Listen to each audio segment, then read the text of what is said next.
राजस्थान समृद्ध विरासत है इसकी शान, रंग बिरंगी पहचान। अलवर से लेकर जैसलमेर तक, श्री गंगानगर से लेकर प्रतापगढ़ तक, संपूर्ण राजस्थान को कवर करते हैं हम। राजस्थान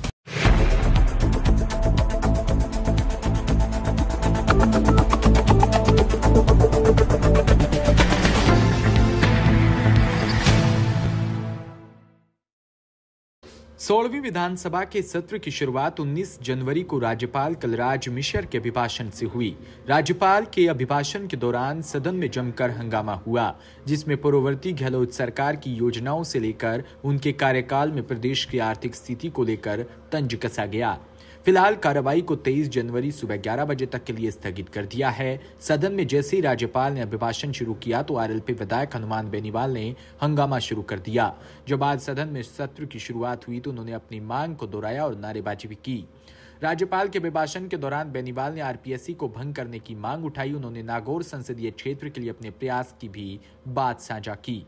उन्होंने सोशल मीडिया अकाउंट पर पोस्ट किया कि नागौर संसदीय क्षेत्र में प्रधानमंत्री ग्राम सड़क योजना के अंतर्गत 389.65 किलोमीटर सड़कों की स्वीकृति भारत सरकार के ग्रामीण विकास मंत्रालय ने जारी की। सांसद रहते हुए उन्होंने इसकी अनुशंसा भेजी थी। बेनीवाल का कहना है कि राजस्थान में सबसे अधिक लंबाई की स्वीकृति नागौर संसदीय क्षेत्र के लिए हुई है।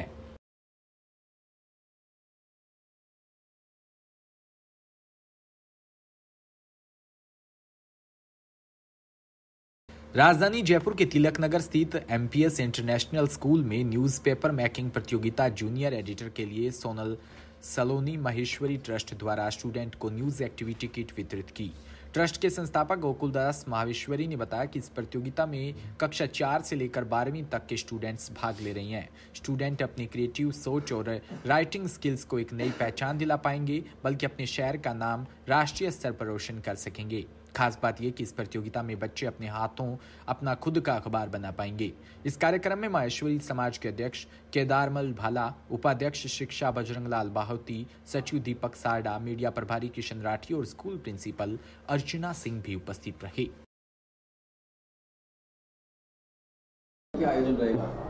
देखिए, दैनिक भास्कर और सोनल महेश्वरी चैरिटेबल ट्रस्ट द्वारा एक संयुक्त तत्वाधान में एक्टिविटीज़ है जूनियर एडिटर की। जिस तरीके से आज बच्चे अपनी सोच को जाहिर करने के लिए एक मंच चाहिए होता है, वो इस तरह का एक मंच तैयार किया है हमने दैनिक भास्कर की तरफ से। दैनिक भास्कर में अलग अलग सब्जेक्ट दिए गए हैं, स्पोर्ट्स पे, एजुकेशन पे, कि पेरेंट्स पे, टीचर्स पे, कि हमारे साथ ऐसा ये और होता, ये फैसिलिटीज़ और होती, इस तरह के काम और होता तो हम और बेटर ही कर सकते थे। देश में और क्या नया होना चाहिए, कुछ तरह की वातावरण होना चाहिए, तो वो अपनी खुल के अपनी इच्छा से जैसे भी वो लिख सकते हो वैसे लिखे। और उस पर फिर इस पहल को आप किस रूप में देखते हैं? नहीं, कहीं ना कहीं बच्चों को उनकी प्रतिभा को आगे बढ़ाने के लिए कारगर साबित होगा।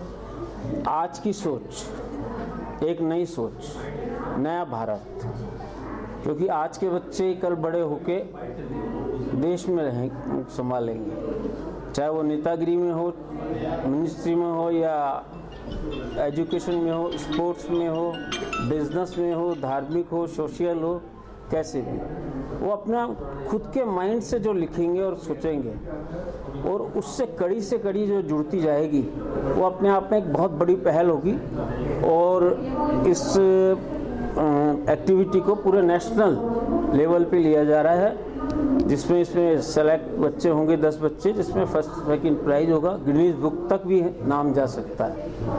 तो ये ऑल इंडिया दैनिक भास्कर और सोनल महेश्वरी चैरिटेबल ट्रस्ट द्वारा हो ये programme Sonal Maheshwari charitable trust, Sonal Maheshwari charitable trust और ऑल इंडिया दैनिक भास्कर के तत्वाधान में जो है जूनियर एडिटर एक्टिविटीज़ की जा रही है, जिसमें बच्चों के उनका विकास किस रूप में हो वो अपनी सारी सोच इसके अंदर जो है देंगे। और ये जो है सब लोगों को इसमें काफ़ी इनके द्वारा इनाम भी वितरित किए जाएंगे।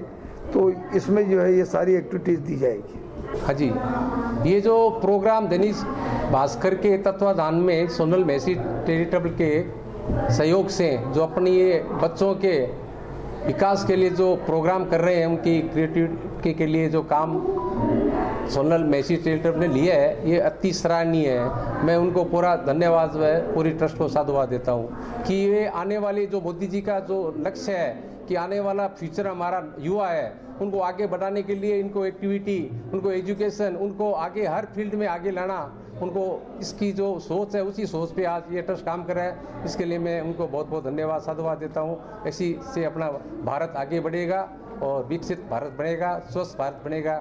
ये मेरी शुभकामनाएं, मंगल कामनाएं हैं। धन्यवाद। इसमें गोकुल बस्ती से खबर जहां अयोध्या में श्री राम जन्मभूमि में बना रहे राम मंदिर के गर्भगृह में 22 जनवरी रामलला की प्राण प्रतिष्ठा से पहले प्रधानमंत्री नरेंद्र मोदी के आह्वान पर देश के सभी मंदिरों में 14 जनवरी से 21 जनवरी तक सफाई अभियान चलाया जा रहा है। इस कड़ी में बस्ती के गांव गुडाबास में राष्ट्रीय स्वयंसेवक संघ के सदस्यों व ग्रामीणों द्वारा मंदिरों की सफाई की जा रही है। ग्राम गुडावास हनुमान मंदिर समिति के सदस्यों द्वारा पिछले 5 दिनों से लगातार सफाई की जा रही है। कल सफाई अभियान का आखिरी दिन है। देशनोक से खबर जहां अयोध्या में राम मंदिर बनकर लगभग तैयार हो गया। 22 जनवरी को भगवान राम की बाल्य स्वरूप प्रतिमा में प्राण प्रतिष्ठा के साथ मंदिर का उद्घाटन होगा। कई वर्षों के बाद विवाद खत्म होने के बाद बन रहे मंदिर को लेकर देश में खुशी का माहौल है। इसी कड़ी में देशनोक में भव्य राम यात्रा निकाली गई, जिसमें हनुमान चालीसा का पाठ किया। मंदिर बनने के उपलक्ष्य में पूरे भारत देश में यात्रा निकाली जा रही है। इसी तर्ज पर देशनोक में भोलेनाथ छात्रावास से शुरू होकर नगर के प्रमुख मार्गों से यात्रा निकाली।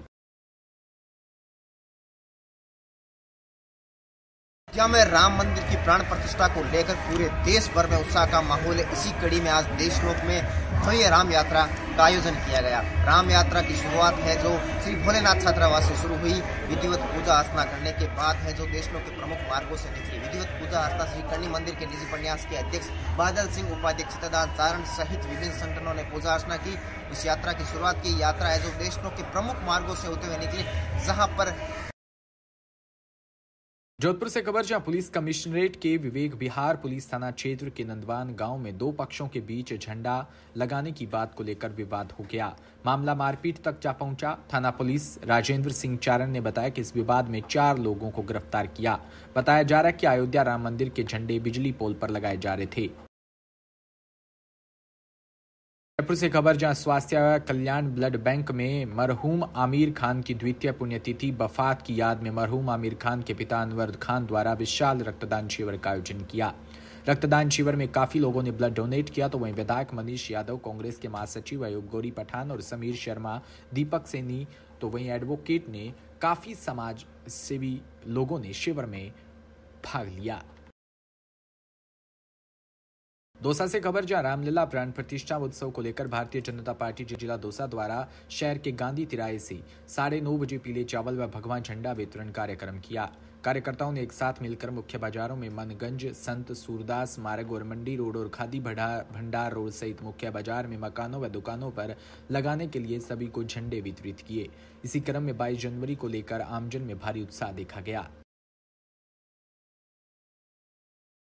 मकराना से खबर जहां जोधपुर जीआरपी पुलिस अधीक्षक पूजा अवाना व उप अधीक्षक जीआरपी व्रत जोधपुर गौतम जैन के आदेश अनुसार जीआरपी मेड़ता रोड व थानाधिकारी लादू राम व मकराना जीआरपी चौकी इंचार्ज नरपत सिंह राठौड़ के नेतृत्व में आज मकराना रेलवे स्टेशन जीआरपी चौकी में सीएलजी सदस्यों की मीटिंग ली।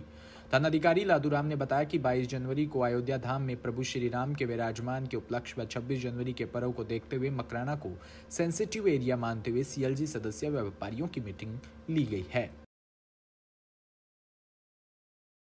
धोरीमन्ना से खबर जहां कस्बे के डॉक्टर एस राधाकृष्ण माध्यमिक विद्यालय धोरीमन्ना में विद्यालय के विद्यार्थियों द्वारा शनिवार को विद्यालय के मैदान में जय श्री राम के उकेर कर श्री राम मंदिर प्राण प्रतिष्ठा से पर्व उत्सव के रूप में मनाया।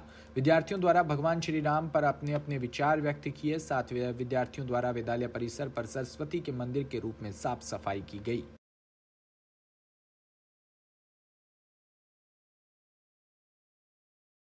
रायबरेली से खबर जहां आगामी 22 जनवरी को अयोध्या में रामलला दरबार में भगवान श्री राम की मूर्ति प्राण प्रतिष्ठा का आयोजन होने जा रहा है, जिसको लेकर मोदी के आह्वान के बाद पूरा देश राममय हो गया।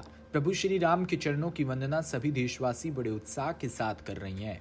मोदी जी के आह्वान के बाद सभी देशवासी मंदिरों में स्वच्छता अभियान के तहत सफाई हो रही है। इसी क्रम में 20 जनवरी के दिन शनिवार को रायबरेली जनपद की ग्राम सभा भीतरगांव में आनंदी देवी प्राचीन मंदिर में जय आनंदी देवी सेवा समिति के तत्वाधान में स्वच्छता अभियान चलाया गया।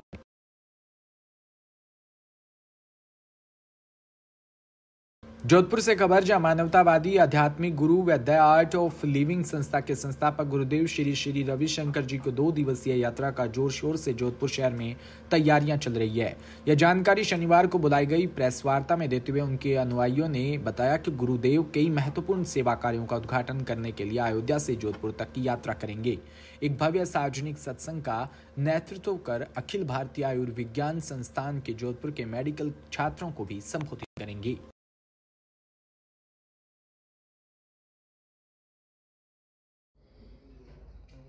ये बहुत सौभाग्य की बात है कि लगभग 13 वर्षों बाद गुरुजी श्री श्री रविशंकर जी जोधपुर की तरह पर आ रहे हैं और उनके 2 दिवसीय जो प्रवास है उसमें अलग अलग कुछ कार्यक्रम रखे गए हैं। यदि मैं आपको उसके बारे में थोड़ा संक्षिप्त जानकारी दूँ तो मुख्य आयोजन जो है हमारा वो 23 तारीख शाम को शिकारगढ़ स्थित जो दारा गार्डन है वहाँ पर एक गान, ध्यान और ज्ञान इसकी एक संध्या होने वाली है जिसमें गुरुदेव खुद रहेंगे। वो सभी लोगों को ध्यान करवाएंगे, ज्ञान चर्चा करेंगे और लोगों के जो प्रश्न हैं, उनकी मन में कुछ संदेह है या उनके भीतर कुछ प्रश्न है या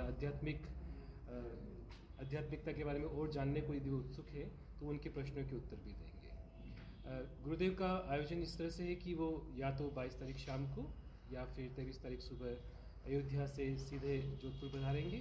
शाम को ये आयोजन रहेगा। एक आयोजन और भी है जो अखिल भारतीय आयुर्विज्ञान संस्थान जोधपुर में है, वहाँ पर है। स्टूडेंट्स हैं जो फैकल्टी मेंबर्स हैं उन लोगों के साथ बात करेंगे।